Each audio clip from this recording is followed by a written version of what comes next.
Hello guys, আসসালামু আলাইকুম। সবাই কেমন আছেন? আশা করি ভালো আছেন।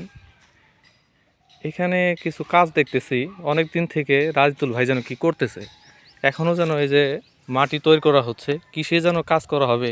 চলুন তো যাই দেখি সে কি করতেছে। আচ্ছা রাজদুল ভাই, এখানে কি করতেছেন? ভাই আসসালামু আলাইকুম। ওয়ালাইকুম আসসালাম।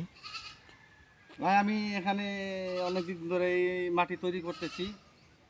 প্রায় বিগত আরও 1 মাস আগের থেকেই আমি মাটি তৈরি করতেছি। আমার চিন্তাধারা আছে এখানে আমি 10,000 বস্তার আদার একটি প্রজেক্ট তৈরি করব। আচ্ছা আচ্ছা।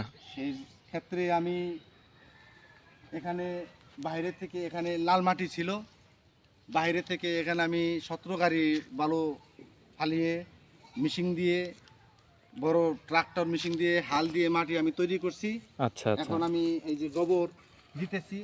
আদা গাড়ার সময় অনেকটা সময় আছে, কিন্তু আমি সময় পাবো না বিদেয়ী প্রথম অবস্থায় মাটি আমি রেডি করতেছি। ও এখন আচ্ছা আচ্ছা। তো এখানে আল্লাহ 10,000 বস্তা আদা হবে? হ্যাঁ, আল্লাহর কাছে নিয়ত করছি যে আল্লাহ জানি আমার আবাদরা সাকসেস করার তৌফিক দান করে। অনেক স্বপ্ন নিয়ে আমি 10,000 বস্তা আদার প্রজেক্ট করতেছি। ও আচ্ছা আচ্ছা। আমার অলরেডি এখানে কি কি ফালানো হয়েছে এ যাবত? এখানে আমি 6 গাড়ি মহেন্দ্র গাড়ির বড় গাড়ির 6 গাড়ি সাইড দিছি। আচ্ছা আমি এখানে 6 গাড়ি গোবর সার তৈরি করছি। গোবর সার আগে এক আচ্ছা। জায়গায় রাখছি। দেখা যাচ্ছে যে বালু মনে হয় ফালাইছেন এখানে। বালু এখানে বালু কয় গাড়ি ফালাইছেন? বালুর সাথে মাটি আগে মিক্স করে রাখছি।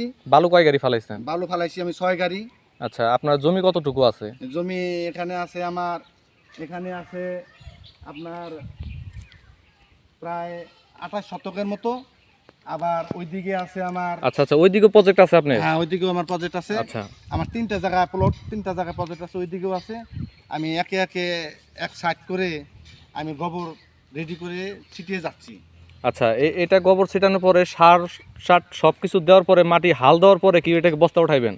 হ্যাঁ এখানে আমি সময় আছে, যেহেতু আরও সামনে সময় আছে। আচ্ছা, কাজগুলো চাপাইতেছেন? হ্যাঁ কাজগুলো আমি সংগ্রহ করে নিতেছি।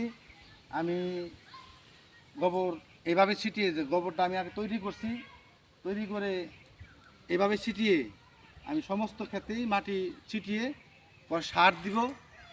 সার দিয়ে সার বিষ যেটা লাগে